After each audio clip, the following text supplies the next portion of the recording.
Oke, berarti saya mulai dulu semua. Assalamualaikum warahmatullahi wabarakatuh. Waalaikumsalam. Waalaikumsalam warahmatullahi wabarakatuh. Ya, hari ini kita akan melakukan presentasi untuk mata kuliah manajemen resiko, di mana nanti presentasi ini akan memberikan nilai kalian dalam bobot yang cukup tinggi. Prosedur untuk melakukan presentasi hari ini ada 5 kelompok ya. Ada kelompok 4, 6, 7, 8, dan 9. Urutannya juga sudah saya informasikan di dalam Excel, nanti kalian secara bergilir. Kemudian untuk presentasinya, kalian harus memberikan datanya lengkap ke saya. Oke, kelompok 9, silahkan. Waktu dan tempat saya persilahkan.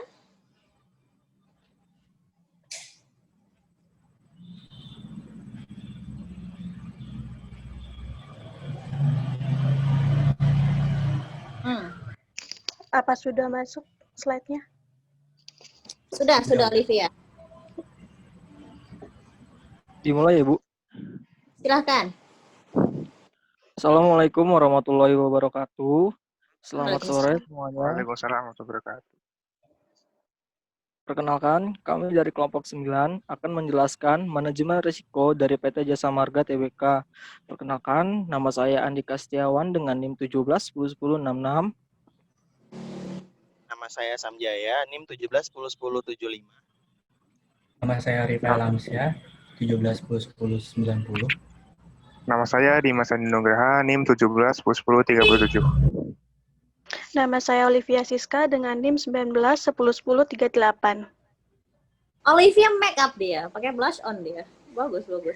Iya, Bu, demi Bu. Lanjut, terus.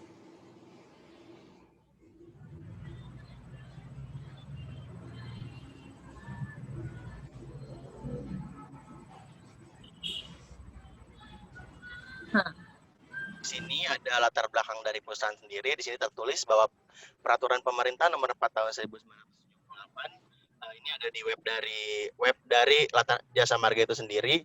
Pada tanggal 1 Maret 1978 pemerintah mendirikan PT Jasa Marga pada tanggal 1 Maret 1978 dan masih beroperasi sampai pada saat ini pada tahun 2020.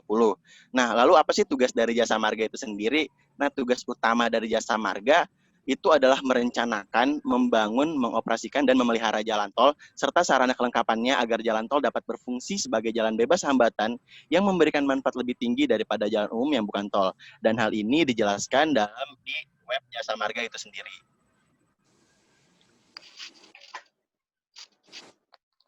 Kemudian, Perseroan juga terus berupaya untuk meningkatkan kinerja dari perusahaan operasionalnya. Selain induk dan anak perusahaan, PT Jasa Marga dan entitas anak perseroan berhasil mengoperasikan ruas yang koneksinya dimiliki badan usaha sebesar 1.417,53 km yang jalan tol yang terdiri dari 1072,19 km pada ruas jalan tol yang dimiliki Jasa Marga Group dan 345,34 km pada ruas jalan tol yang dimiliki non-Jasa Marga Group. Hal ini sudah ada dalam website dari investor/id.jasamarga.com. Ini kita masuk ke latar belakang risiko ya, Bu. Maaf tadi belum di-unmute. Di sini pertama itu dari latar belakang risiko finansial dulu. Poin pertama yaitu pada tahun 2020 seperti yang kita semua tahu, Indonesia terkena dampak pandemi COVID-19 tepatnya pada bulan Maret. Dan hal ini membuat pemerintah menerapkan PSBB di berbagai daerah. PSBB itu apa sih? PSBB adalah pembatasan sosial berskala besar, di mana hal ini membuat Jasa Marga mengalami penurunan kinerja keuangan selama pandemi. Karena tentunya pelarangan karena dikeluarkannya PSBB ini membuat masyarakat tidak bisa pergi kemana-mana dan juga arus mudik juga ditahan sehingga arus lalu lintas yang ada di Jasa Marga tentunya menjadi berkurang. Dan hal ini berdampak dapat dilihat dari laba bersih yang anjlok sebesar 90,02%. Dan hal ini dinilai berpengaruh terhadap saham perusahaan, di mana tercatat pada Selasa tanggal 8 bulan 9 tahun 2020, harga saham JSMR melemah 2,66% dari Rp4.500 per saham ke Rp3.660 per saham. Dan data ini diambil dari investasi.kontan.co.id, serta ada juga di sini saya tampilkan yaitu Jasa Marga membagikan dividen tunai Rp15.000 per saham, dan ini menurun dikarenakan pada tahun sebelumnya di data PDF juga ada, kalau Jasa Marga pada tahun 2019 itu membagikan sebesar Rp45.000, berarti kita bisa dapat menilai bahwa dividennya menurun. Selanjutnya ada latar belakang resiko kepatuhan. Ini Di siapa sini nih suara berubah? nggak, Bu. Oke, lanjut. Selanjutnya yaitu latar belakang resiko kepatuhan. Yang pertama itu karyawan PT Jasa Marga pada tahun 2017 mengalami kasus suap terhadap auditor BPK berupa pemberian hadiah motor Moge Harley Davidson. Lalu kedua itu adanya kelebihan pembayaran pada rekonstruksi jalan dan pemeliharaan periodik serta pengecatan marka jalan yang tidak sesuai dan kewajarannya tidak diyakini. Sumber ini saya ambil dari www.koran Jakarta serta rmodl.co.id. Kemudian, hal tersebut juga saya ambil untuk resiko hukum dan fraud, saya tambahi dengan korupsi proyek subkontraktor fiktif yang baru-baru ini ditemukan dan sedang dalam proses penanganan oleh KPK. Kasus ini menyebabkan kerugian finansial ditaksir sebesar 202 miliar. Hal ini terdapat dalam website dari kompas.com dan berita-berita lainnya yang sedang memang.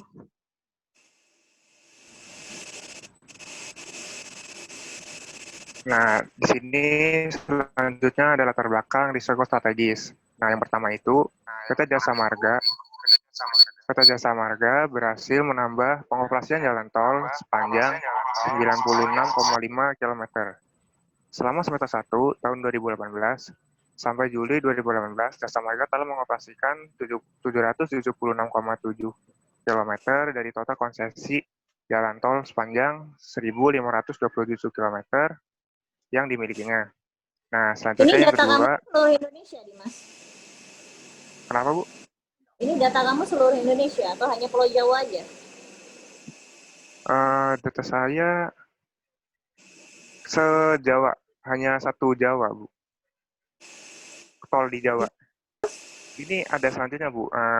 Direktur Utama Jasa Marga, Desi Aryani, mengungkapkan penambahan 96,5 km terdiri dari ruas tol Ngawi-Wilangan sepanjang 52 km.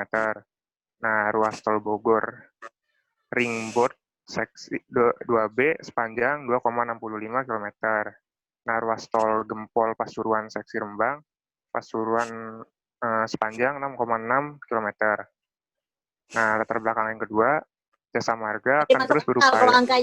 Kalau angka ini hanya Jawa aja masuk akal. Kalau seluruh Indonesia nggak masuk akal menurut saya. Oke, lanjut. Oke. Jasa Marga akan terus berupaya menjangkau pasar yang lebih luas lagi. Nah, sejalan dengan targetnya penambahan panjang jalan tol yang beroperasi, Jasa Marga menargetkan 1.000 km pada tahun 2019. Selanjutnya saya mengambil topik dari Tol Trans Jawa. Jadi ruas jalan Tol Trans Jawa ini diselenggarakan sebagian besar oleh PT Jasa Marga, tapi mengalami kerusakan dan sejumlah ruas jalan Jawa ini masih gelap gulita. Tidak hanya itu, masalah ini baru-baru saja gardu tol otomatis listriknya padam. Hal ini membuat pelayanan minimal jalan tol tidak terpenuhi. Jadi kalau misalkan datanya itu, Bu, ada dari badan usaha jalan tol juga tentang berapa yang diselenggaranya oleh Jasa Marga sendiri. Oh, jadi ini ininya pintu tolnya yang mati lampu. Iya Bu, listrik di Jakarta Cikampeknya Bu. Jadi mati lampu, jadi GTO-nya itu nggak bisa beroperasi, jadi macet kayak gitu. Nggak, matinya kenapa? Banjir atau gimana? Kalau di berita CNBC sih katanya banjir, tapi masih kayak belum belum ini Bu, masih simpang siur. Oh, Soalnya berarti mati itu bukan karena daya ya, mungkin. Oke, lanjut. Risk register A. Baik Bu, di sini saya yang pertama untuk risk register A dari risiko finansial itu sendiri. Sebenarnya apa sih dari sasaran dari risiko finansial? Kamu yang nomor 1, Samjay ya? Iya Bu, betul Bu. Resikonya apa nih? Jenis resiko Risiko apa? finansial Bu. Oke, resiko finansial ada di slide berikutnya atau memang tidak ada? Tulisannya emang kami potong Bu karena merusak estetik di PPT Bu. Oke, terima kasih. Sekarang saya tanya, kenapa dia masuk resiko finansial itu apa dan kenapa masuk resiko finansial, Samjaya? Jadi ini kan berhubungan dengan harga saham ya Bu, dan harga saham itu bisa kita kontrol dengan memperhatikan keuangan perusahaan. Jadi Jangan kalau kita, misal jangan ngomong iya. kita ya, perusahaan Jasa Marga. Kita kamu baik, dong, Bu. Mas. Oke? Amin Bu. Amin. Oh iya, betul, amin. Tapi saat ini kan belum kejadian. Iya, Amin kan betul, Bu. masa depan. Berarti saat ini kamu membicarakannya si orangnya, si perusahaannya, atau si pemegang resikonya. Baik, Ya? Bu. Di sini kan apa yang mungkin terjadi yaitu harga saham yang mengalami penurunan. Siapa sih yang mengontrol harga saham ini? Yaitu Direktur Keuangan dari PT Jasa Marga itu sendiri. Kenapa? Karena harga saham ini dapat kita kontrol dari memperbaiki fundamental perusahaan dari sisi keuangan Bu, seperti likuiditas, solvabilitas, ataupun profitabilitasnya Bu. Nah, terus? Nah, di sini yang sasaran pertama meningkatkan value bagi pemegang saham. Kenapa sih hal ini penting menjadi untuk sasaran saya? Menjadi sasaran dari PT Jasa Marga karena meningkatkan nilai bagi pemegang saham merupakan salah satu dari misi perusahaan Jasa Marga, sehingga hal ini penting untuk diperhatikan dan terus ditingkatkan. Nah, di visi misi Jasa Marga itu sendiri, di misi yang pertama, di misi yang untuk poin ketiga Bu, itu poin ketiganya meningkatkan nilai bagi pemegang saham Bu. Bentar, visi misi ada sebelah mana? Untuk visi misinya kan kemarin kita udah nyantumin Bu di latar belakang. Nah, kita mikirnya karena kita nggak make, akhirnya nggak dicantumin Bu, dan ternyata saya baru kepikiran semalam, saya baru baca dan ternyata itu bisa dimasukin Bu, saya baru sadar semalam Bu. Berarti nanti direvisi di bagian PDF-nya aja ya, kelompok 9 ya? Untuk visi misi ya Bu? Nggak hanya visi misi, tadi ada beberapa latar belakang yang kalian jelaskan lengkap, tapi tidak ada di bagian PDF-nya. Jadi nanti kalian akan revisi masing-masing dari poin kalian masing-masing. Karena kan tadi 5 orang ini sudah bicara, cuma saya nilai memang presentasi kalian secara verbal lebih baik dibandingkan tulisan. Nanti tinggal dilengkapi saja untuk revisinya. Oke, jadi visi misi Jasa Marga ada berapa? Untuk misinya itu sendiri ada 5 Bu kalau tidak salah. Misi yang keberapa ini kan sesuai dengan value pemegang saham, bunyinya seperti apa Samjaya? Bisa dibacakan? Misi yang ketiga, meningkatkan nilai bagi pemegang saham Bu. Oh oke. Ini salah satu dari kelompok ini termasuk tepat sasaran ya. Karena sebenarnya kalau kita membicarakan risk register A, sasaran itu memang harus kalian kaitkan dengan visinya. Jadi memang tidak bisa cuman mengambil kata-kata dari awang-awang atau bahasa dewa main taruh begitu aja, harus ada basisnya. Oke, lanjut. Baik, selanjutnya apa sih yang kemungkinan terjadi, yaitu harga saham JSMR yang akan mengalami penurunan. Seperti yang tadi saya sudah jelaskan di latar belakang, bahwa tercatat pada Selasa tanggal 8 bulan 9 2020, harga saham JSMR melemah 2,6%. Apa sih? Oke. Suaranya Samjaya hilang. Baik Bu, apa sih penyebab dari terjadinya hal ini? Yang pertama, beban keuangan mengalami peningkatan. Dapat dilihat dari financial statement kuartal kedua yang saya tampilkan di PDF Bu, yang baru saja dikeluarkan oleh Jasa Marga itu sendiri, beban keuangan mengalami peningkatan sebesar Rp532.555.000, yang artinya beban perusahaan bertambah yang dinilai tidak baik. Kenapa? Karena penyebab selanjutnya itu adalah yang kedua, menurunnya laba perusahaan JSMR dikarenakan penerapan PSBB, sehingga jalan arus lalu lintas yang dikelola Jasa Marga mengalami penurunan Bu. Nah, pada saat pandemik, pada saat pandemi, pemerintah memberlakukan PSBB atau pembatasan sosial berskala besar di berbagai daerah, sehingga arus lalu lintas yang dikelola Jasa Marga mengalami penurunan. Dan hal ini berdampak pada pendapatan Jasa Marga, di mana mengalami penurunan pada kuartal kedua di financial statement, yaitu menurun sebesar 7.058.269.000 rupiah. Datanya ditampilkan. Yang mana datanya? 7 miliar itu yang mana? Ada di data PDF, Bu. Halaman?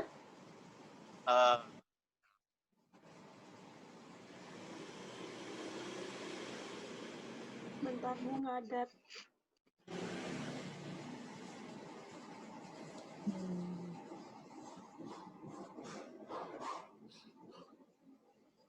Laporan laba rugi halaman 50, Bu. Oh. Laba.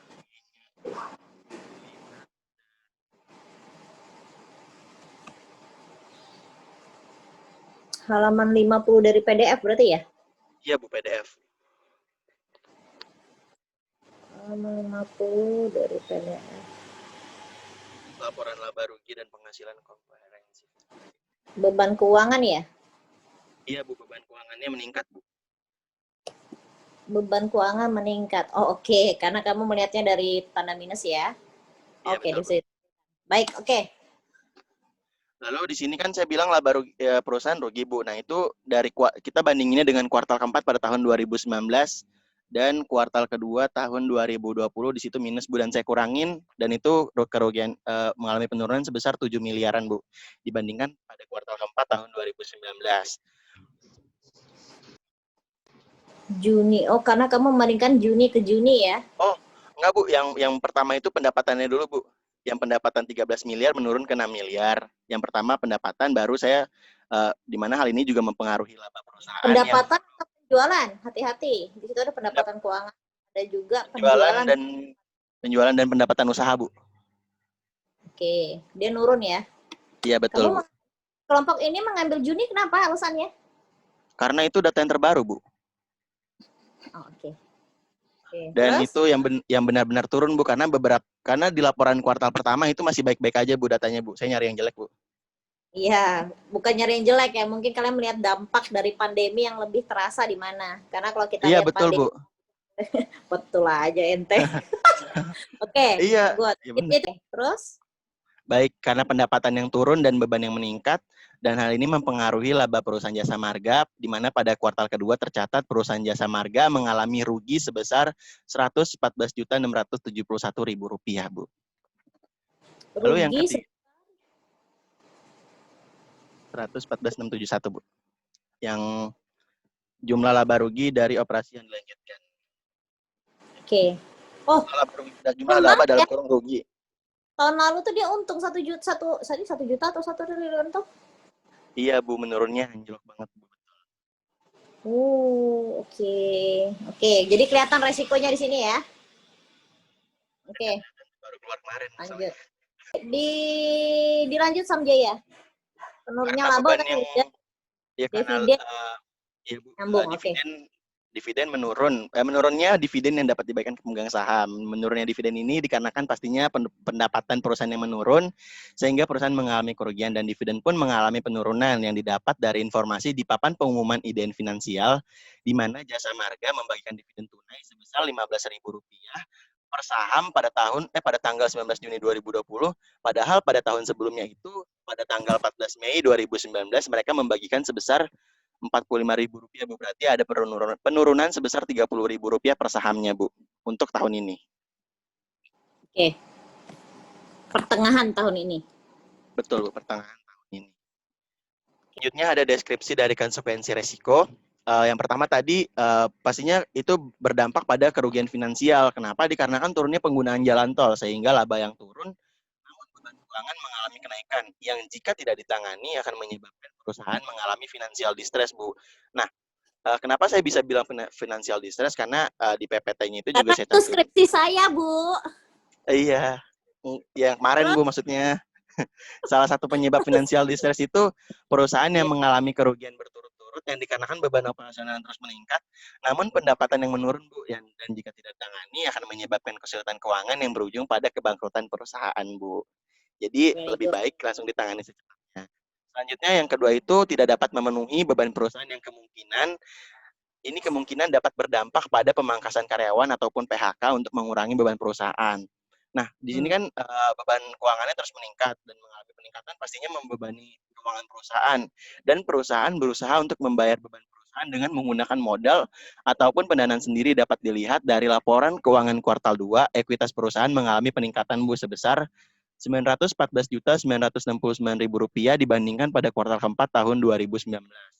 Dan jika hal ini terus berlanjut, ada kemungkinan perusahaan melakukan PHK karyawan. Kemungkinan melakukan PHK karyawan dengan tujuan untuk mengurangi beban perusahaan karena kondisi pandemik seperti ini.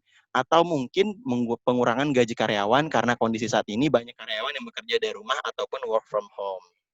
Jadi asumsi kamu pembayaran gaji karyawan itu adalah sumbernya dari ekuitas. Iya, Bu. Oke, terus? Selanjutnya, penurunan pembagian dividen yang berdampak pada pendapatan pemegang saham, dan hal ini mengurangi kepercayaan dan ketertarikan investor kepada saham JSMR. Kenapa? Karena dividen yang mengalami penurunan tentunya mempengaruhi minat investor terhadap saham JSMR. Dan hal ini mencoreng misi dari Jasa Marga itu sendiri, di mana pada poin ketiga, meningkatkan nilai bagi pemegang saham. Jika investor tidak berminat menanam saham di JSMR, hal ini tentunya sangat berbahaya dikarenakan perusahaan akan kehilangan salah satu sumber dana bersih ataupun uang bersih untuk operasional perusahaan ataupun untuk keperluan pendanaan untuk pembangunan jalan tol perusahaan, Bu. Karena uang dari investor itu kan dana langsung gitu, Bu, dan menanam saham. Jadi kan kita dapat dana yang bersih gitu, Bu. Kalau kita kehilangan itu merupakan hal yang tidak baik untuk perusahaan itu sendiri, Bu. Oke, lanjut. Baik, selesai. Lanjut. Selanjutnya yaitu dari resiko kepatuhan. Sasarannya di sini itu menerapkan peraturan perusahaan yang baik terhadap peraturan internal. Bentar Andika, resiko kepatuhan itu apa maknanya? Resiko kepatuhan kayak ini, Bu, menerapkan peraturan untuk meningkatkan reputasi perusahaan tersebut. Oke, kenapa kamu di sini di dalam sasaran ini masuk dalam konsep resiko kepatuhan, Andika? Karena kan kalau ada peraturan tersebut membuat karyawan itu patuh gitu, Bu. Terus tujuan perusahaan tuh tercapai. Makin patuh makin beresiko atau makin tidak patuh makin tidak beresiko? Makin tidak patuh, Bu. Makin beresiko atau makin tidak beresiko? Yang tidak patuh makin beresiko. Oke, terus Andika lanjutkan. Lalu apa yang mungkin terjadi yaitu manajemen perusahaan jasa marga mengalami kondisi yang tidak sehat, sehingga membuat para investor mempertanyakan kualitas tata kelola perusahaan tersebut. Dari mana kamu bisa bilang mengalami kondisi yang tidak sehat manajemennya? Ada, Bu, di dalam artikel www Koran Jakarta. PDF kamu bagian mana? Paling atas. Oke, lanjut. Penyebab terjadinya yaitu yang pertama, tidak menerapkan good corporate governance atau yang disingkat dengan GCG. Mengapa saya menyebutkan seperti itu? Karena lembaga IECD itu sudah menjelaskan bahwa BUMN di negara Indonesia itu masih banyak. Dalam bahasa Indonesia digabung bahasa Inggris atau IICD? IICD. Oh, Institut Indonesian Institute apa bahasa gitu, Indonesia campur.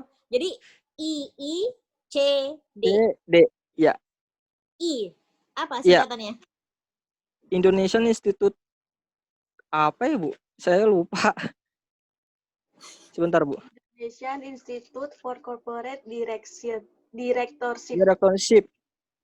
Oh, lah kalau singkatannya bahasa Inggris ya kamu spellingnya juga Inggrisnya yang benar dong. IICD. Oh. Ya, terus? Ya, sini saya mengapa saya menulis tidak menerapkan GCG karena menurut Indonesian Institute Corporate Directorship atau IICD apa sih? Oke, lanjut ya. Terus menurut mereka kenapa? Iya, bahwa BUMN itu di Indonesia masih banyak yang kurang menerapkan standar internasional, Bu. Salah satunya itu dalam memerangi kasus korupsi, Bu. Oke, Dika, terus? Lalu yang kedua, auditi tidak menjawab temuan auditor. Maksudnya di sini, jadi kan perusahaan jasa marga itu telah melakukan gratifikasi sehingga ada penilaian bahwa perusahaan jasa marga itu tidak sehat kan? Ini kalau Iya, umpamanya temuan auditor itu kamu gabungkan dengan latar belakang yang ada link yang di awal ya? iya Ibu, benar. Oke, terus? Lalu yang ketiga itu ada pemeriksaan tidak sesuai dengan ruang lingkup audit. Ruang lingkup audit itu merupakan batasan-batasan yang harus dipatuhi oleh auditor. Saya mengetahui ini karena pada saat saya mencari artikel, ada yang mengatakan bahwa itu artikel tersebut dari rmol.id. Apa kata dia? Katanya perusahaan ini kan karena pada saat auditor BPK melakukan pemeriksaan, manajemen perusahaan jasa marga tersebut melakukan gratifikasi berupa motor moge sebesar 115 juta yang tujuannya dapat mempengaruhi hasil pemeriksaan tersebut. Kemudian juga hal itu mempengaruhi pembayaran yang berlebih untuk pekerjaan pemeliharaan periodik, rekonstruksi jalan, dan marker jalan yang dilakukan oleh PT Jasa Marga. Lanjut terus. Lalu dalam deskripsi konsekuensi resikonya, yang pertama itu adanya kerugian finansial perusahaan dikarenakan tingginya uang yang dikeluarkan. Kenapa saya bisa menyebutkan seperti itu? Karena dalam artikel yang saya temukan dari www.newsdetik.com, di situ ada yang mengatakan ada pembayaran berlebih pada tahun 2015 dan 2016. Dan untuk tahun 2015 tersebut, kelebihan pembayarannya sekitar 3 miliar sekian. Kemudian pada tahun 2016 itu sebesar 5 juta sekian. 5 miliar sekian. Di bagian mana di PPT kamu? PPT. Di PPT. PDF salah ngomong. Di halaman kedua, Bu. Nomor 2. Nomor 2, terlambatnya perkembangan perusahaan yang disebabkan adanya keperluan pihak yang merugikan. Di sini maksudnya itu kan kalau perusahaan sebuah perusahaan yang diaudit, otomatis operasional dari perusahaan tersebut terhenti sehingga hal tersebut membuat perkembangan perusahaan itu menjadi semakin melambat. Dan juga gimana kalau perusahaan diaudit? Apa kamu bilang? Jadi maksudnya itu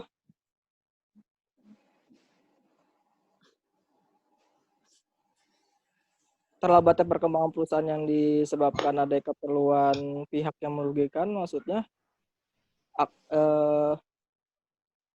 membuat reputasi perusahaan menjadi tidak baik, Bu, di mata investor, sehingga saham yang nggak ada kata-kata investor di nomor 2 yang saya tanyakan. Ini kan ada hubungan sebab akibat. Kamu bilang perkembangan perusahaan tuh terlambat disebabkan oleh keperluan pihak yang merugikan. Maksudnya apa itu? Saya belum kebayang dengan skenario kamu. Iya, kamu saya belum paham.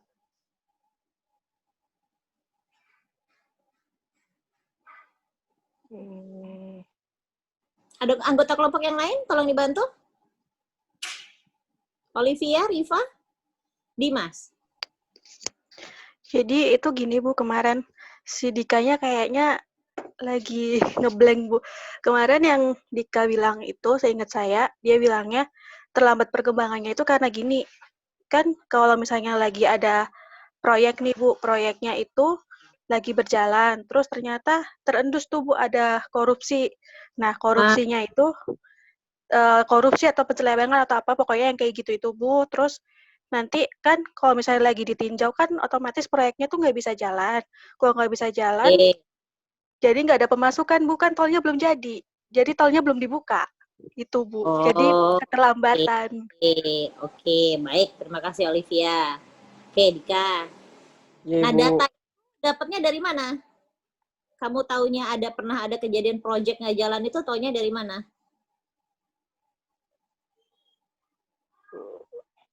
Anggota kelompok yang lain lagi. Dia lagi ngeblank nih beneran nih. Gimana anggota kelompok yang lain? Riva, Dimas, bisa tahu bantu jelasin?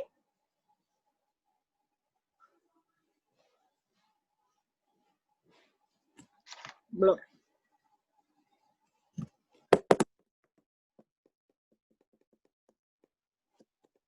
Olivia, Samjaya, bisa dibantu lagi? Ini saya lihat di PDF-nya ada, Bu, di Koran Jakarta tanggal 25 September 2017. Halaman berapa, Olivia? Halaman 3, Ibu. Oh, halaman 4 malah. Yang di bawahnya itu tulisannya 3. Aku bingung, Bu. Di bawah tuh yang mana? Jadi ada halaman di PDF ya, Bu. Itu halaman 3, Bu. Halaman PDF, halaman 3 ya. Oke. Iya, Bu. Nomor berapa? 1 atau 2 atau 3? Nomor 2, Bu, yang terlambatnya perkembangan perusahaan, Bu. Di bawahnya ada sumber dari artikel. Lambatnya? Terlambatnya perkembangan perusahaan. Nomor berapa? Nomor 3? Nomor 2? Halaman 3, nomor 2. Halaman 3. Oh, halaman 4 atuh kalau PDF mah. Jadi dilema. Gimana sih? Tadi Sabji halaman bilangnya tugasnya, Bu. Halaman tugas. Halaman Halaman kan? Word. Tadi sih. Halaman Word. Kalian udah bikin halaman antik nih. Tapi di bagian bawah tuh ngulang lagi dari halaman 1 ya.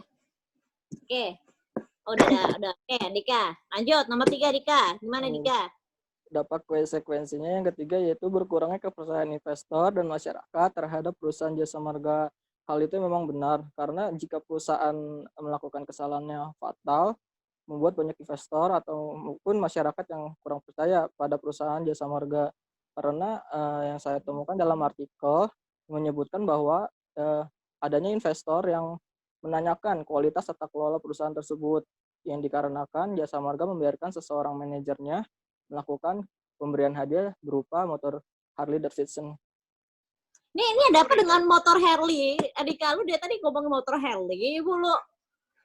Pengalaman motor boge apa? Si Dika pengen, Bu. Pengen beli, Bu. Oh, pengen Dari ya. datanya begitu, Bu. Oke. Silakan lanjut. Peserta anggota berikutnya. Selanjutnya di sini ada risiko strategis, Bu.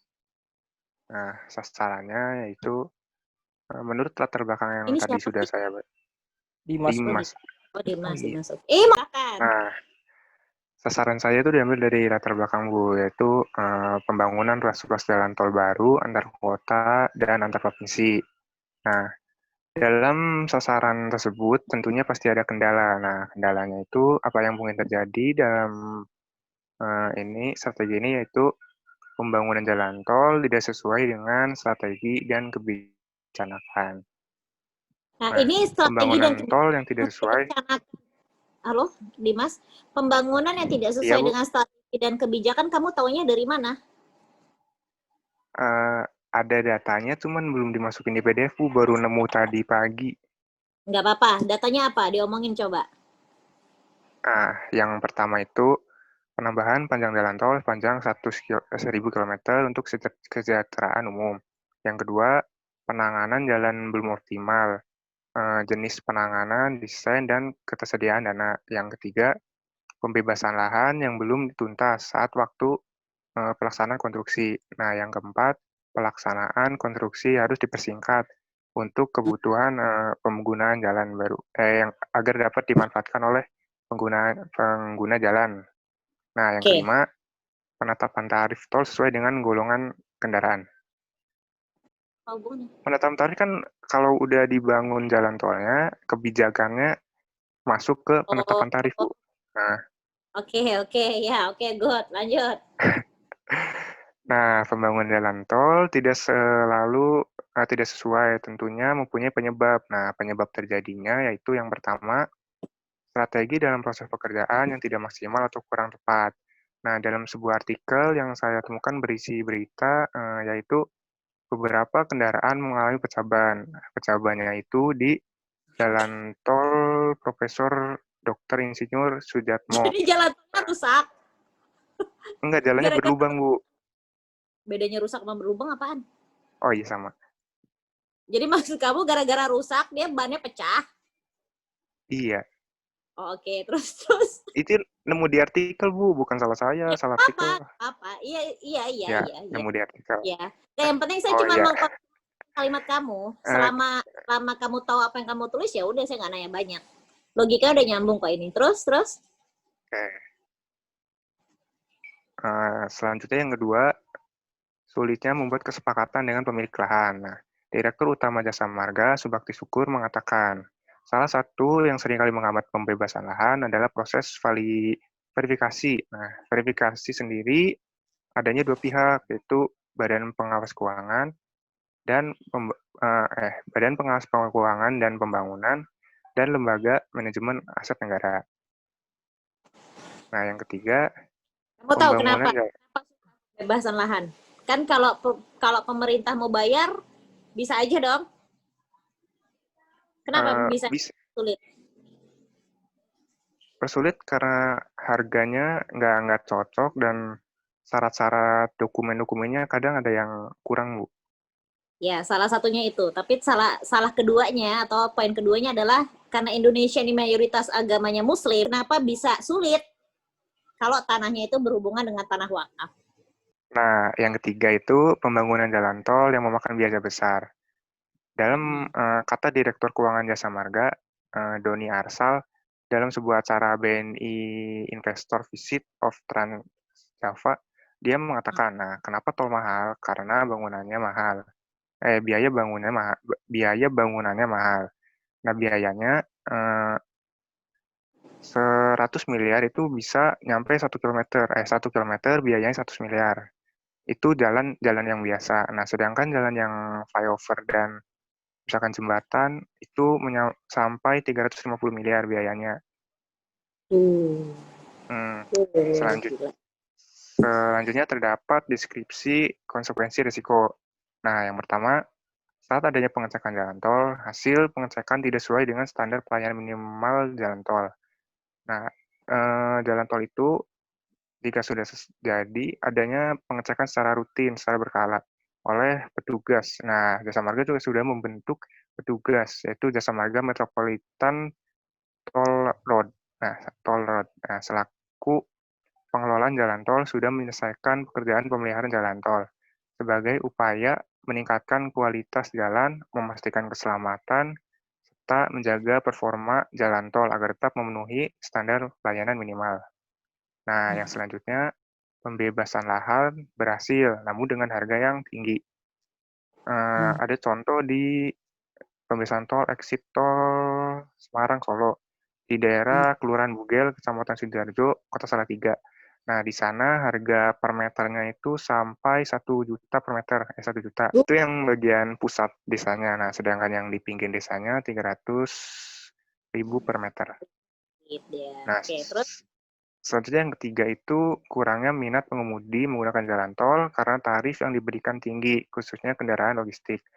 Sebenarnya jalan tol itu dikhususkan untuk kendaraan logistik supaya pengangkutan bahan pokok ke daerah lain, misalkan dari Jakarta ke Surabaya, harga barang pokoknya bisa murah. Nah, sedangkan di sini tarif yang diterapkan untuk kendaraan truk yang besar membawa logistik itu sekali jalan itu Rp1.382.500. Nah, itu dinilai tinggi karena yang kendaraan pribadi hanya 650.000. Sedangkan kendaraan pribadi tidak terlalu diutamakan untuk melewati jalan tol. Nah, cukup, Bu, udah. Lanjut. Oke. Terima kasih. Nah, kemudian berikutnya adalah untuk risiko fraud atau hukum.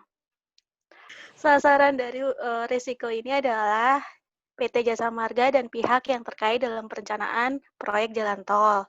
Apa yang mungkin terjadi adalah ketidakjujuran dan ketidakterbukaan dari salah satu pihak atau banyak pihak, baik pada karyawan Jasa Marga maupun pihak ketiga dalam merencanakan prosedur keuangan ganti rugi lahan atau bangunan yang berada dalam proyek Jasa Marga. sasaran dan apa yang mungkin terjadi tersebut saya ambil menurut website satellitenews.id yang berisikan bahwa proses eksekusi lahan yang di pembangunan Jakarta Outer Ring Road yang berada di Jalan Tol Cengkareng Batu Ceper Kunciran diwarnai dengan kericuhan, yaitu pemilik tanah di daerah tersebut yang berada di proyek jalan tol masih belum menerima uang ganti rugi lahan yang dijanjikan di awal, padahal tim jurusita dari Pengadilan Negeri Tangerang kelas 1A sudah mengumumkan bahwa eksekusi harus dilaksanakan dan langsung pada hari itu pun juga. Jadi jalannya langsung Jadi seperti itu ya. Ada Iya. kericuhan, dananya tidak turun. Iya, Bu. Oke, baik. Terus, lanjut. Kemudian pada tahun 2019, menurut Radar Solo Jawa Pos, ada pembebasan lahan untuk jalan tol di Salatiga, Kartasura, dan masih meninggalkan persoalan hingga saat ini. Jadi masih ada sekitar 1,2 miliar rupiah yang masih belum disalurkan ke pemilik lahan tersebut. Nah, ternyata 1,2 miliar untuk berapa orang? Dikit dong. Iya, Bu, karena memang desa kecil gitu, Bu, tanahnya yang murah. Oh, oke. Nah, Karena tadi kalau bicara dengan punyanya Dimas tadi, dibilang kan 300 juta per meter. Kalau yang iya. daerah. Loh, kalau cuma 1,2 miliar, cuman beberapa rumah dong. Iya, Bu. Jadi itu totalnya itu ada lahan kosong-kosong gitu juga, Bu. Totalnya itu 12,5 miliar. Tapi bukan langsung ke warganya, jadi lewat perangkat desa, lewat kepala desanya gitu, Bu. Oh, oke. Jadi kayak yang nyaloin itu kepala desanya. Nah, ternyata sama kepala desanya 1,2 M-nya itu nggak diserahin, Bu. Diambil Oke, nah sendiri itu sama taunya kepala desanya. itu taunya dari berita. Itu ada berita di apa tadi? Bentar, Bu. Di Jawa Pos Radar Solo tahun 2019. Oke. Nah, ada lagi, Bu. Ini ada tahun 2020, 3 mantan direktur Jasa Marga, yaitu Desi Aryani, Jarod Subana, dan Fakih Usman, terlibat dengan kasus korupsi pada proyek yang dijalankan selama 2009 hingga 2015.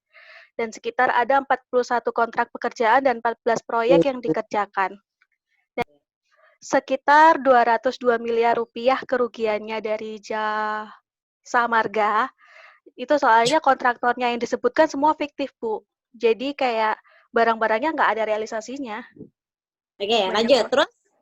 Nah, untuk deskripsi konsekuensi risiko, yang pertama adalah memakan biaya tambahan untuk peninjauan lokasi proyek. Hal ini sudah pasti terjadi jika terjadi masalah di proyek tersebut. Jasa Marga dari kantor pusat atau dari kantor wilayah pasti datang untuk meninjau ke lokasi tersebut untuk melihat masalah tersebut. Jadi memakan biaya tambahan dan itu menyebabkan poin kedua, kerugian finansial pada perusahaan karena Sebentar Olivia. Ini kayaknya Ibu. saya nggak nyambung nih. Ini kan kamu penyebab terjadinya 1, 2, 3. Iya, Ibu. Oke, nah untuk yang deskripsi konsekuensi resiko yang nomor 1, kamu sedang menjelaskan yang penyebab terjadi nomor berapa, Olivia? Atau gimana kamu nyusunnya? Kalau saya gini sih, Bu. Jadi kalau penyebab terjadinya kan ada yang 3 itu. Kalau saya deskripsinya lebih ke 3-3-nya saya jadikan 1 dan jadi yang 3 ini, Bu. Jadi bukan per poin. Bukan per poin. Oke, sekarang dari mana? Ini kan ada penyebab terjadinya, berarti kan ada akar masalah dong. Kenapa kamu bisa menjelaskan nomor 1 tuh memakan biaya tambahan untuk peninjauan lokasi proyek? Karena di bagian akar masalah kok nggak kelihatan ya. Kalau di akar masalah kan kamu menjelaskan bahwa ada banyak kejadian korupsi yang dilakukan berbagai pihak. Tapi di sini deskripsi konsekuensi resikonya kamu malah bilang memakan biaya tambahan untuk peninjauan lokasi proyek. Maksudnya bagaimana tuh, Olivia? Itu, Bu, karena saya ambil itu di yang tahun 2017 dari yang tol Cengkareng itu akhirnya perusahaan Jasa Marga membentuk tim khusus, Bu. Jadi tim khusus untuk ngecek lapangan gitu loh, Bu, untuk melihat langsung kenapa jadi eksekusinya terhalang dan lain-lain tuh akhirnya terbentuk suatu tim khusus di bawah direksi yang akhirnya mengeluarkan biaya lebih Bu untuk membentuk tim-tim tersebut. Ini yang membicarakan yang pembebasan lahan yang 1,2 M tadi? Iya Bu. Oh, oke. Dan ditambah lagi yang tahun 2020 kemarin, yang sekarang ini, yang 202 M tadi itu loh Bu. Itu juga akhirnya Jasa Marga mau nggak mau tim-tim khususnya ini dikerahkan untuk menyelesaikan ini karena sahamnya takutnya turun dianya. 202 M itu yang mana? Yang 41 project tadi? Iya Bu, yang dari 3 direktur, mantan direktur itu Bu. Lanjut. Nah, itu kan menyebabkan kerugian finansial tuh Bu. Karena uangnya kan keluarnya berlebihan. Nah, terus karena berita-berita miring itu Bu, kredibilitas perusahaan bisa turun Bu. Oke, good. Ya, logikanya masuk semua. Baik. Sudah, Olivia? Sudah, Ibu. Oke, silakan anggota kelompok berikutnya. Siapa nih? Oh, Rifa. Selanjutnya ada risiko operasional. Sasarannya adalah memenuhi Bentar, Rifa, standar risiko pelayanan. operasional apa, Rifa? Semua kegiatan perusahaan dalam pengelolaan karyawan, kan karena ini perusahaannya kayak produknya jalan tol, jadi pengelolaan dan monitoring. Jadi kalau operasional itu ibaratnya kayak ini Bu, kayak mengelola dan memonitoring, habis itu kegiatannya lah ya. ya kegiatannya. Oke, silakan dimulai Rifa. Selanjutnya risiko operasional, sasarannya adalah memenuhi standar pelayanan minimal jalan tol. Jadi standar pelayanan minimal jalan tol ini kenapa jadi sasarannya? Karena di misi Jasa Marga juga di poin 4 meningkatkan pelayanan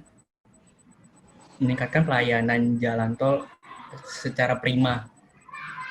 Di misinya juga kayak gitu. Habis itu apa yang mungkin terjadi? Perusahaan tidak memenuhi standar pelayanan minimal jalan tol. Penyebab ini terjadinya minimalnya tuh apa? Standar pelayanan minimal jalan tol itu apa, Rifa? Ada Bu, ada peraturan menteri nomor 16 garis miring PRT garis miring M 2014. Jadi minimal jalan tol itu yang pertama mencakup kondisi jalan tolnya itu sendiri. Habis itu aksesibilitas dari gardu tol itu kayak kecepatan itunya. Habis itu kecepatan tempuh rata-rata mobil di jalan tol. Habis itu mobilitas penanganan kecelakaan. Habis itu unit pertolongan dan bantuan apabila kalau misalkan kecelakaan. Oke, very good. Terus, lanjut. Selanjutnya ada penyebab terjadinya kurangnya pelayanan kondisi jalan tol. Di sini saya ngambil berita dari CNBC Indonesia pada misi Indonesia 21 Januari 2019, Bu. Jadi sejumlah, kan saya tadi ngambil tol Trans Jawa. Jadi sejumlah ruas tol Trans Jawa mengalami kerusakan. Padahal jalan tol itu baru diresmiin sama Presiden Joko Widodo pada akhir Desember 2018, Bu. Jadi kerusakannya itu keretakan. Gimana? Dibukanya Desember 2019. Ya, di ini Bu apa peresmiannya Desember 2018. Ya. Desember 2018. Lalu rusaknya? Rusaknya Januari 2019, Bu. Keretakan Bu, jadi jalan pinggirnya itu retak-retak. Dari Desember 2018 ke Januari 2019. Iya sih benar.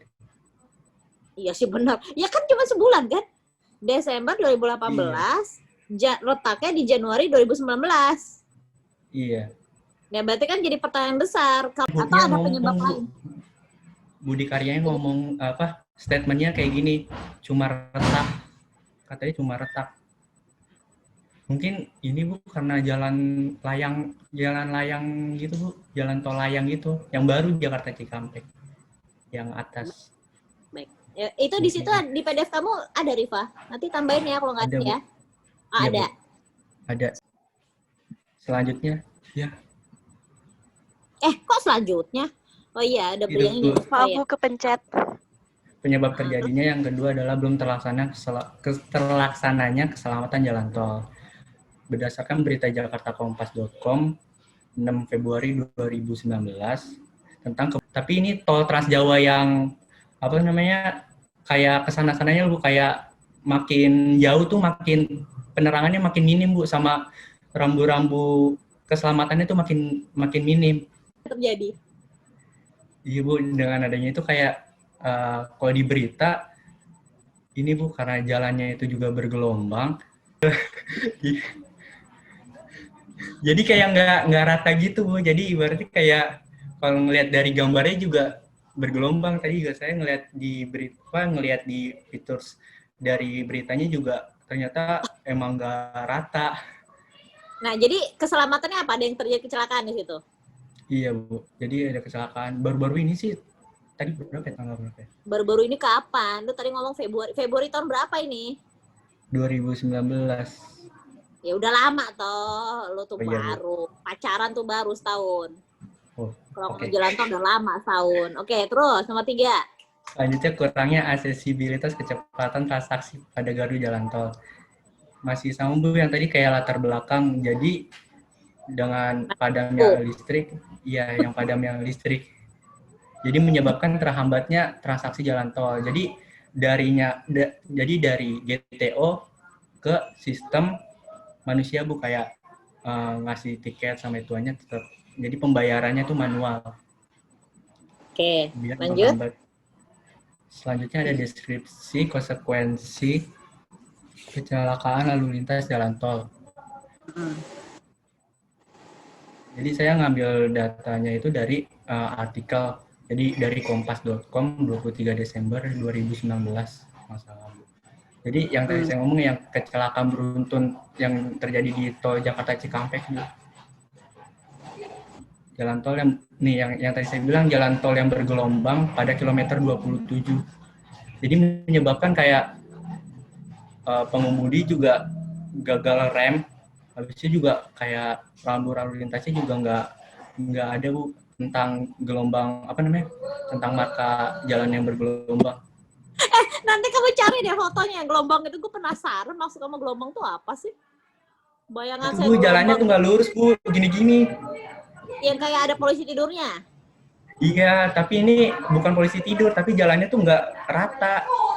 Pembangunan awalnya juga ada berita kayak tergesa-gesa Bu, kayak gitu. Tadi juga saya baca. Oke, nanti tolong tambahin nih PDF-nya ya, Riva ya. Datanya udah lengkap semua ini. Oke, lanjut. Terus, berarti ada kecelakaan lalu lintas, macet di gardu tol, sama kurangnya penanganan. Nah, yang kurangnya penanganan kecelakaan ini maksudnya gimana? Taunya dari mana? Nah, berita dari ini Bu, dari Detik News 12 Juli 2020 baru adanya penanganan kecelakaan di tol Jakarta Cikampek yang menyebabkan macet 2 km Bu. Jadi kalau misalkan kita bandingin sama Jepang, dia bis Isuzu warna putih, dia cuma penanganannya cuma kurang dari 45 menit, sedangkan kita itu harus lalu lintasnya kita tuh harus sampai macet 2 km gitu Bu. Jadi perbandingan saya dari situ. Baik, good Riva. Terus lanjut, slide berikutnya.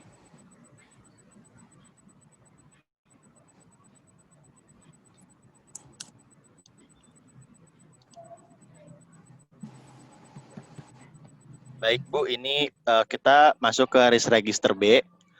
Di sini yang pertama ada tulisan kategori risiko finansial, dan juga ada deskripsi konsekuensi risiko yang tadi sudah dijelaskan. Nah, tingkat konsekuensi di sini untuk dampaknya itu sangat tinggi sekali untuk dari saya sendiri asumsinya. Kenapa? Dikarenakan hal ini sangat berpengaruh terhadap stakeholder, yaitu salah satunya pemegang saham. Dividen yang menurun artinya fundamental perusahaan sedang tidak baik Bu. Bisa dilihat dari arus kas perusahaan yang mengalami penurunan itu ada di financial statement kuartal kedua, arus kas perusahaan mengalami penurunan sebesar 629.889 dibandingkan kuartal 4 tahun 2019, dan hal ini membuat pemegang saham menjadi tidak mempercayai perusahaan JSMR dan investor. Suaranya saja ya. Karena arus kas yang menurun, artinya fundamental perusahaan tidak baik. Hal ini membuat pemegang saham menjadi tidak mempercayai perusahaan JSMR, dan investor tidak tertarik Bu untuk menanam saham di JSMR. Lalu jika investor atau pemegang saham mencabut kepemilikannya, hal ini akan berpengaruh terhadap operasional perusahaan Bu, lebih tepatnya kehilangan modal atau dana bersih untuk pendanaan operasional perusahaan ataupun pendanaan untuk pembangunan ruas-ruas tol yang baru Bu. Baik. Selanjutnya ada tingkat kemungkinan terjadi. Nah, kenapa tingkat kemungkinan terjadinya ini tinggi? Karena dapat dijelaskan saya jelaskan secara singkat bahwa harga saham itu sebenarnya dipengaruhi oleh dua hal, yaitu pertama fundamental perusahaan dan kondisi ekonomi di Indonesia. Nah, pada saat pandemik saat ini ataupun PSBB yang diberlakukan di Indonesia, kondisi di ekonomi Indonesia menjadi tidak stabil dan hal ini tidak membuat perusahaan tidak mungkin untuk mengendalikan kondisi seperti ini. Lalu faktor lainnya yaitu fundamental perusahaan dapat dilihat dari arus kas yang menurun dan laba perusahaan yang mengalami kerugian. Hal ini menjadi gambaran bahwa fundamental perusahaan sedang tidak baik dan hal ini mempengaruhi harga saham perusahaan JSMR yang tadi menurun, Bu. Maka dari itu, kesimpulan saya hal ini tingkat kemungkinan terjadinya tinggi selama pandemi ini terjadi. Dan dari tadi tinggi-tinggi, akhirnya level resiko saya menjadi tinggi juga, Bu. Jadi menurut kamu, ini kan resiko, ini kan sesuatu yang kalian coba prediksi ya, untuk di perusahaan Jasa Marga ini. Karena adanya pandemi, kamu kalian berpendapat bahwa tingkat kejadian resiko untuk resiko finansial ini sangat tinggi terjadinya. Begitu, Samjaya? Iya, Bu, betul, Bu. Oke, lanjut. Siapa nih resiko kepatuhan? Selanjutnya yaitu resiko kepatuhan untuk tingkat konsekuensinya sedang, karena menurut saya jika di sini kan masalah kasus suap. Jadi Allah. Moge tadi ya. Sebentar, Bu. Iya, moge. Iya. Saya sampai lupa tadi ini lagi ngomongin apa, Andika. Begitu dia ngomongin kasus suap, saya baru ingat yang moge. Tapi kan cuma satu kejadian, Andika. Iya, Ibu. Dan itu kan kalau ada kayak kasus suap tersebut kan otomatis reputasi dari perusahaan tersebut turun kan, Bu? Ya. Dan itu menyebabkan banyak investor yang bertanya-tanya apakah harus menanamkan sahamnya ke perusahaan tersebut atau tidak, karena tata kelola tersebut lagi tidak baik. Jadi karena saya itu kasusnya sedang. Iya, Ibu. Dan hal itu kan tidak mempengaruhi operasional juga kan?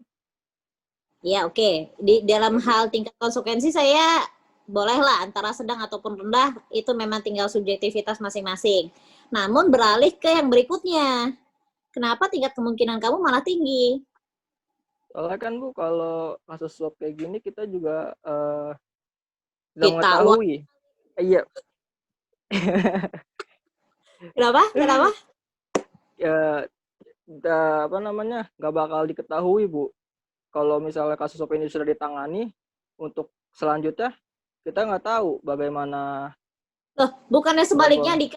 Karena sudah ada kejadian satu BPK auditor yang digratifikasi dengan moge, motor gede tadi, bukankah chance untuk Jasa Marga ini melakukan hal yang sama akan menurun?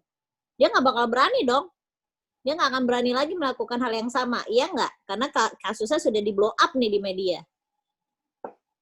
Pertanyaan saya, kenapa tingkat kemungkinan terjadinya malah tinggi? Kalau kamu sudah ketahuan korupsi, bukan kamu lah, misalkan suatu perusahaan sudah ketahuan korupsi, apa iya kedepannya dia akan berani lagi korupsi? Karena kalau kamu membicarakan tingkat kemungkinan tinggi di sini, dia pasti melakukannya lagi loh. Itulah artinya tinggi. Apa argumentasinya? Tergantung juga orang auditornya masing-masing, Bu. Kalau emang sudah ditetapkan nama BPK untuk memperketat supaya tidak ada korupsi lagi, kan kita nggak tahu di belakangnya kayak gimana. Oh, itu kan asumsi, makanya karena kita nggak tahu itu, kalau ngeliatin basis perilaku anggota yang lain, kalian mengerti nggak pertanyaan saya nih? Karena argumentasi yang kan masih belum pernah menurut saya. Kemarin waktu kita juga diskusi kemarin ini, dan kenapa bisa tinggi, karena analisis liar kita mikirnya ini kan seperti tadi Ibu bilang baru satu kasus ya, Bu, yang kelihatan. Ini kan yang kelihatan, Bu, sebenarnya. Oke. Yang ada di berita, yang di blow up yang tadi Ibu bilang kan baru satu. Dan kenapa tinggi? Karena kalau misalnya kita ngomongin perusahaan, pasti perusahaan pengennya anggotanya nggak korupsi dong, Bu. Tapi kan yang namanya manusia kita ini kan yang korupsi bukan dari segi perusahaan, tapi dari orang yang di dalam Orang perusahaan yang itu sendiri, Bu. Jadi kalau misalkan perusahaan tidak memonitoring atau melakukan penjagaan ketat ataupun pengawasan, ya bisa jadi tingkat kemungkinan terjadinya tinggi, Bu. Oke, berarti kelemahan dari Andika di sini data ya, Dika ya? Karena iya dari Bu, tadi ngomongin ke saya itu cuma moge doang. Kalau kita ngomongin datanya udah kelihatan apa tadi bergelombang, retak. hmm, Tapi ada beberapa kasus seperti itu. Maksudnya ada beberapa data dan beberapa kasus. Kalau kita membicarakan Dimas, dia ngomongin data berdasarkan kilometer. Jadi kalau saya lihat di kamu, di kepala saya itu kamu dari tadi ngomongin moge mulu. Jadi kalau kita bicarakan kasus kamu secara individual ya, tanpa saya misalkan saya tidak membandingkan dengan data-data teman kamu resiko yang lain, tingkat kemungkinan tinggi ini agak diragukan. Berarti mungkin nanti di PR kamu yang di bagian PDF kamu tambahkan lagi studi kasusnya ya untuk kasus-kasus suap yang kamu bisa asumsi ini adalah tinggi. baik Bu. Itu ya. Oke. Karena itu level resikonya tinggi. Oke, good. Iya Bu. Selanjutnya. Nah, selanjutnya di risiko strategis, tingkat konsekuensinya sedang. Nah, Dimas. Oke, gimana ya, Dimas? di risiko strategis itu tingkat konsekuensinya sedang. Kenapa sedang? Nah, karena jika perusahaan memiliki masalah seperti yang di deskripsi konsekuensi risiko, maka strategi yang telah direncanakan akan tidak sesuai. Tadi kan tidak sesuai, Bu. Nah, dan aktivitas operasinya akan terganggu dan terhambat tidak sesuai rencana, misalkan targetnya berapa tahun. Sehingga stakeholder akan berpikir 2 kali dikarenakan proyek yang dikerjakan tidak terlalu lancar. Nah, dan membuat kepercayaan stakeholder itu akan turun. Makanya saya tingkat konsekuensinya milih sedang. Apa bedanya kamu dengan Samjaya? Karena kalau tadi Samjaya dia bilang kepercayaan investor tuh penting sehingga dibilang tinggi. Sekarang kamu bilang hal-hal ini kalau memang strateginya nggak sesuai dengan target akan mempengaruhi kepercayaan investor, tapi kamu memilih sedang. Apa perbedaannya kamu dengan dia?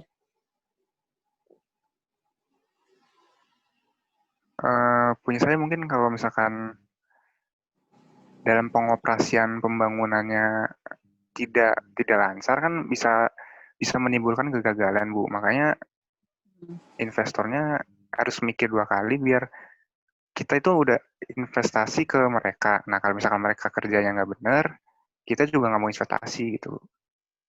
Berarti kamu kemungkinan terhambat, tapi belum tentu rugi, gitu ya?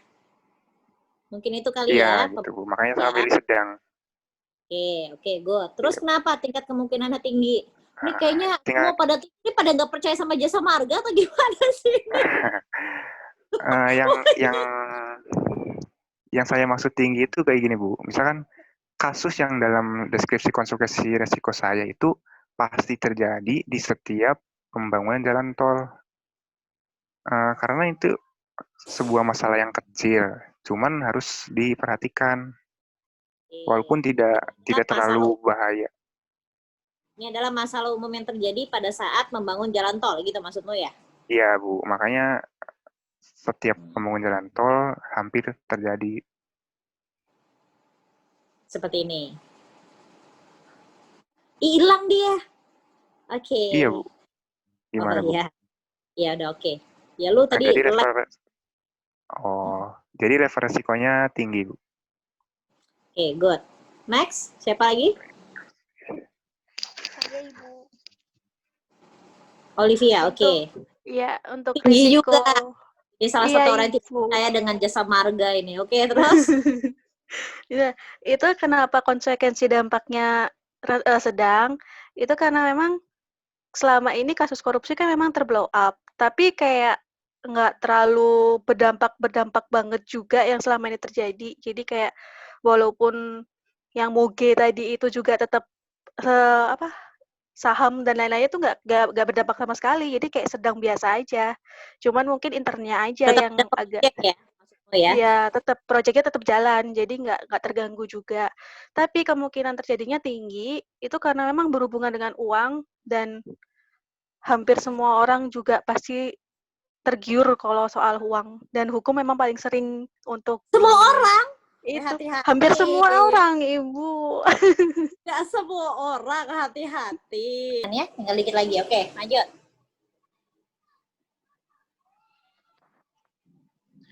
Baik, di sini saya akan menjelaskan yang pertama dari risiko finansial. Tadi kan kita udah lihat kalau level risikonya ini tinggi dan menurut saya tingkat prioritasnya juga harus tinggi karena harus segera ditangani oleh perusahaan.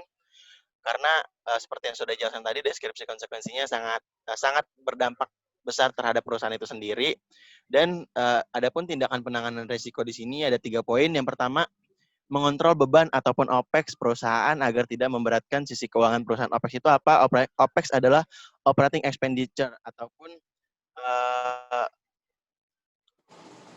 kayak menyusun dana pada awal tahun. Biasanya perusahaan menyusun dana untuk beban operasional perusahaan selama 1 tahun penuh. Namun karena sisi pandemi seperti ini, karena pandemi yang tidak bisa diprediksi ini, saya sarankan beban perusahaan itu karena beban perusahaan terus meningkat selama pandemi dan pendapatan perusahaan yang kian menurun, baiknya perusahaan melakukan pengontrolan terhadap beban perusahaan untuk tahun ini. Karena kenapa saya bisa memberikan asumsi bahwa tindakan penanganannya seperti ini? Karena yang diliput dari berita kompas.com, mohon maaf Bu, ini untuk beritanya saya baru dapat beberapa waktu lalu, jadi belum ada di PDF. Apa itu? Di kompas.com, perusahaan jasa marga memangkas beban usaha ataupun operating expenditure OPEX sebesar 500 miliar Bu, dan ini disampaikan langsung oleh Direktur Keuangan yaitu Pak Doni kalau nggak salah namanya. Baik, terus? Selanjutnya yaitu mengontrol belanja modal serta menjaga komunikasi dengan bank dan lembaga keuangan lainnya untuk meningkatkan standby facility. Kenapa? Berdasarkan berita kompas.com yang tadi, sama juga Bu sumbernya, pada tahun ini perusahaan memangkas belanja modal atau capital expenditure senilai 2 triliun, namun perusahaan masih berusaha mencari skema lain untuk memenuhi pendanaan belanja modal perusahaan dengan menjaga komunikasi dan koordinasi dengan bank atau lembaga keuangan untuk standby facility. Kenapa? Jadi jika suatu waktu perusahaan butuh dana untuk cepat untuk operasional perusahaan, bisa cepat gitu, karena kan kita menjaga komunikasi dan koordinasi dengan bank dan lembaga keuangan lainnya. Serta di berita kompas.com juga Direktur Keuangan Jasa Marga Doni Arsal mengatakan penggunaan modal tersebut diprioritaskan untuk pemeliharaan dan keamanan jalan tol. Selain itu, perusahaan juga melakukan efisiensi terhadap beberapa kegiatan seperti perjalanan dinas, rapat, training, dan lain-lain untuk tahun ini dikurangin karena hal ini dinilai tidak terlalu penting karena kan bisa meeting online gitu ya Bu. Jadi tidak perlu. Nah, Rifa, ini nyambung ke kamu loh, Rifa. Karena dari dana tadi mereka malah memprioritaskan untuk pemeliharaan atau perbaikan jalan tolnya. Karena itu apakah iya pada saat terjadi kecelakaan tingkat konsekuensinya malah rendah? Karena di sini kamu diomongin sama Samjaya bahwa ada suatu anggaran itu larinya malah diutamakan untuk pemeliharaan jalan raya ataupun perbaikan jalan raya. Betul Samjaya? Iya betul Bu, karena kan itu tugas utama dari jasa marga Bu, seperti yang tadi sudah disebutkan di awal-awal Bu. Nah, berarti hati-hati untuk di bagian Rifa ya. Karena kamu di situ malah tingkat dampak konsekuensi malah rendah untuk bagian kecelakaan. Itu maksud saya. Nanti kamu pikirkan lagi bersama ya untuk hal itu. Oke. Silakan lanjut lagi Samjaya. Selanjutnya yang ketiga yaitu memanfaatkan sisi neraca keuangan perusahaan untuk menutupi beban perusahaan seperti kas, hutang, dan modal agar fundamental perusahaan tetap dalam kondisi yang baik untuk menjaga pergerakan harga saham perusahaan di saat ketidakstabilan ekonomi saat pandemi. Nah, di sini ada 2 faktor yang mempengaruhi pergerakan saham yang seperti tadi saya sudah sebutkan, yaitu fundamental perusahaan dan ekonomi di Indonesia ataupun ekonomi global pada saat ini. Nah, pada saat ini perusahaan pastinya tidak dapat mengendalikan ekonomi di Indonesia karena pandemi dan ekonomi saat ini sedang tidak stabil. Namun, perusahaan seharusnya masih mampu untuk mengendalikan dari segi fundamental perusahaan Bu, dengan menjaga rasio likuiditas perusahaan, solvabilitas, profitabilitas, dan rasio pasar untuk menjaga pergerakan harga saham perusahaan Bu. Apalagi nih BUMN ya, harusnya bisa. Iya Bu. Lalu untuk pengelolaan risiko di sini saya memilih pengendalian risiko. Kenapa? Karena seperti yang sudah dijelaskan tadi, perusahaan masih dapat mengendalikan dari segi fundamental perusahaan. Namun kenapa tidak? Saya mungkin awalnya mikir kenapa bisa 2 kali ya, pendanaan atau pengendalian. Tapi kalau untuk pendanaan sepertinya terlalu besar kalau harus dibayar lagi sama perusahaan. Jadi menurut saya pengendalian risiko Bu. Baik, untuk mengurangi risiko ya. makanya resikonya dikendalikan. Oke. Kenapa risk appetite-nya extreme high? Nah, kenapa risk appetite-nya extreme high? Yaitu karena hal ini harus segera ditangani, Bu. Seperti yang saya dijelasin tadi, ini kan berpengaruh besar terhadap kepemilikan saham dan juga operasional perusahaan, karena kan butuh dana ya, Bu, butuh dana segar, dan jika tidak segera dikendalikan oleh perusahaan, pastinya hal ini akan berdampak tidak baik pada pergerakan harga saham perusahaan, Bu. Jadi saya memilih extreme high karena ini penting banget, Bu, untuk kelanjutan perusahaan itu sendiri, Bu. Baik. Sudah cukup, Sanjaya? Kamu sudah? Kenapa dia hilang? Next. Sudah. Lanjut. Ya, next.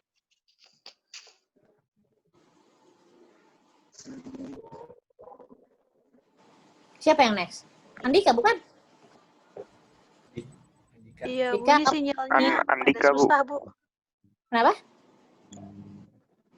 Hujan, Iya, Bu, lagi jadi ini. susah jaringan. Nah, Iya sih. Apalagi si Andika nggak punya wifi. Pasang oksigen. Oke, kalau Andika belum, yang lain dulu. Siapa dulu nih?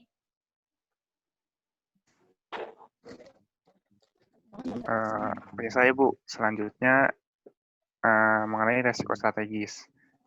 Nah, tingkat prioritasnya tinggi gara-gara ya dari yang kemarin, yang tadi level resikonya juga tinggi.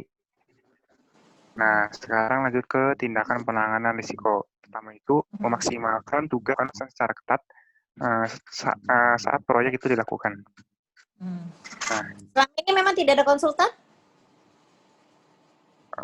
selama ini ada, cuman kinerjanya kurang mantap aja loh kayaknya. Sepertinya. Mantap. Taunya dari mana? Nggak mantap. Ya kayak di hasil konstruksinya ada jalan yang berlubang gitu. Oke, good. Oke, next. Nah, selanjutnya yang kedua dilakukannya negosiasi dengan pejabat, pembuat komitmen dan pemerintah daerah untuk mencari jalan tengah dengan masyarakat pemilik lahan. Nah, hal tersebut langkah yang lumayan cukup efektif untuk menjadikan lahan tersebut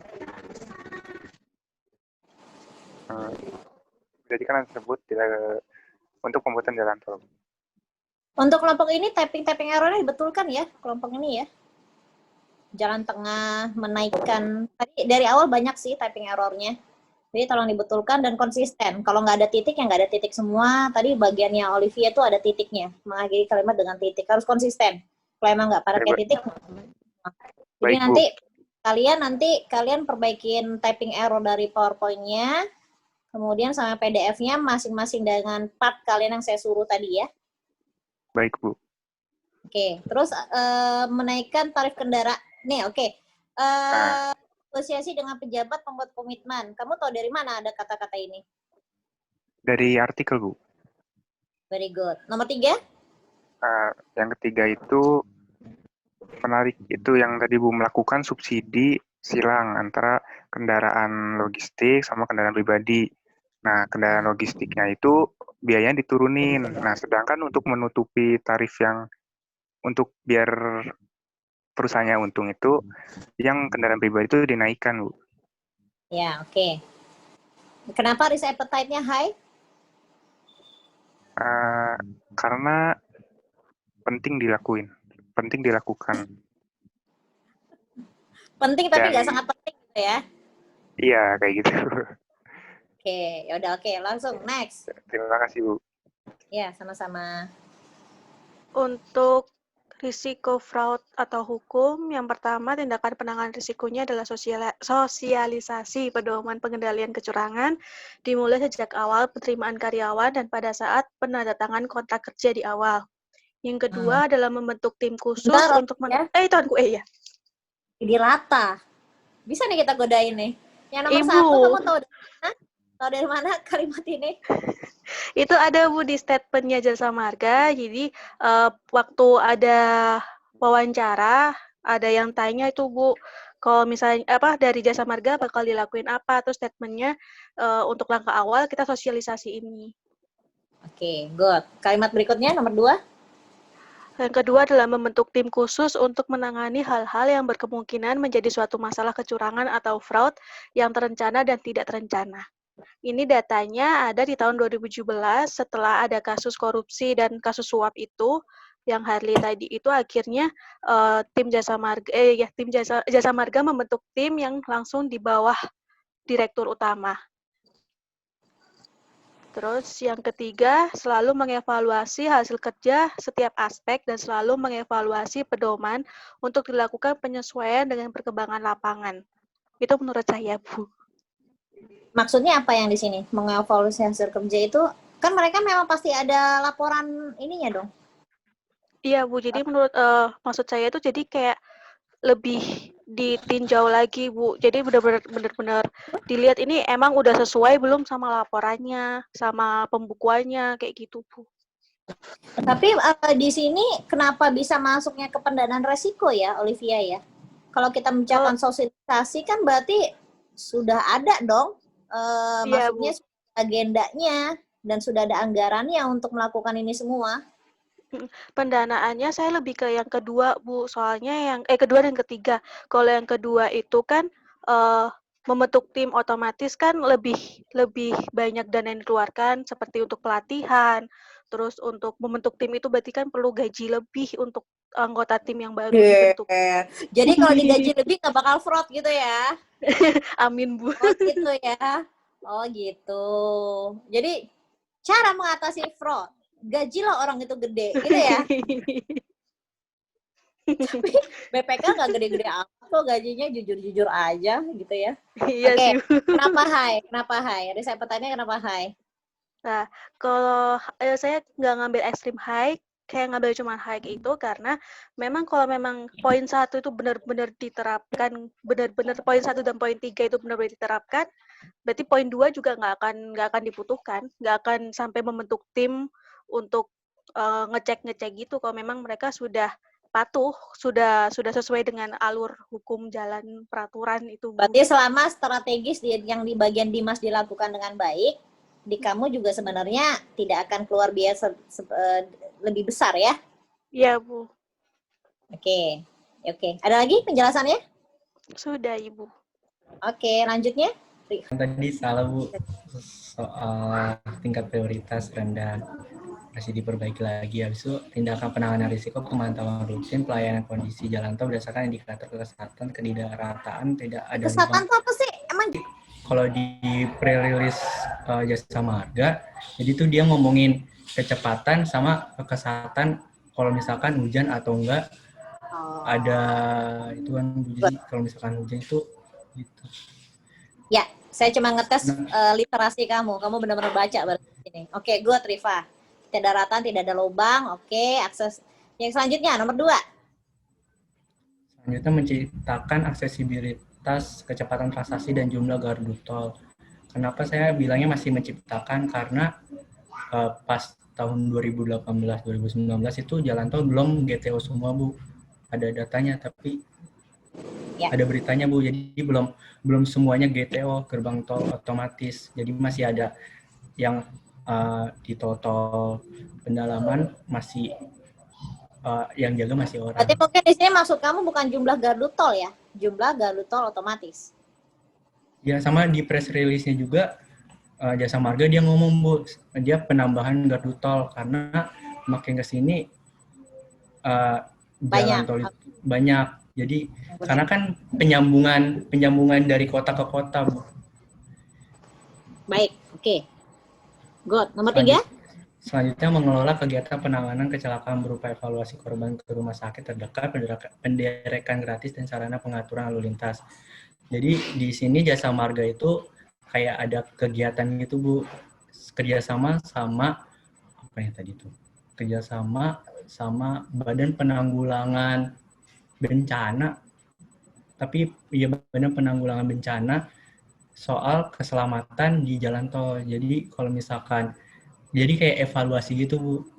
Dia Ini kalau evaluasi tentang penanganan kecelakaan aja ya, yang dereknya gratis ya? Iya, Bu. Tadi ban pecah gimana? Kalau ban kecelakaan. Kalau ban pecah karena jalan tol kena soalnya ada berita juga Bu, jadi klaim yang tadi yang dia bannya pecah karena apa namanya, karena lubang, jadi diklaim semuanya sama Jasa Marga, soal penderakan juga. Gitu. Oh gitu, oke. God, berarti kamu banyak baca artikel ya di sini ya. Itu yang saya mau sih sebenarnya. Pengendalian resiko medium risk. Oke. Terima kasih Rifa. Andika, ayo Dika. Iya, Bu. Ya, gimana Dika? Di sini tingkat prioritas dari resiko kepatuhan itu tinggi. Lalu tindakan penanganan resiko itu yang pertama membuat sistem good corporate governance sesuai dengan standar yang ada. Kenapa saya bilang gitu? Karena dalam peraturan Menteri Negara BUMN nomor per strip 01/MBU/2011 tentang penerapan tata kelola perusahaan yang baik, pada BUMN pasal 2 menjelaskan bahwa BUMN wajib menerapkan GCG secara konsisten dan berkelanjutan dengan berpedoman pada peraturan menteri ini dengan tetap memperhatikan ketentuan dan norma yang berperilaku serta anggaran dasar BUMN. Yang kedua, dalam rangka penerapan GCG sebagaimana dimaksud pada ayat 1, Direksi menyusun CGC manual yang diantaranya dapat memuat board manual, manajemen risiko manual, sistem pengendalian intern, sistem pengawasan intern, mekanisme pelaporan atas dugaan penyimpangan pada BUMN yang bersangkutan, tata kelola teknologi informasi, dan pedoman perilaku etika. Oke, very good. Terus? Lalu yang kedua, membuat tim khusus untuk mengawasi, mengecek, dan mengkaji prinsip dari GCG serta kepatuhan pada... Bukan barusan tadi jelasin. Bukan barusan ngejelasin tim khusus. Oh, beda lagi? Sebenarnya emang dari hukum sama kepatuhan emang nggak beda jauh, Bu. Di sini juga dia nggak buat tim khususnya, cuma merajuk ke tata kelolanya. Merajuk. Iya. Merajuk tuh marah artinya. Oke, kenapa ekstrim high, Dika? Karena kalau tidak segera ditangani, image dari perusahaan itu buruk di mata investor maupun masyarakat. Oke.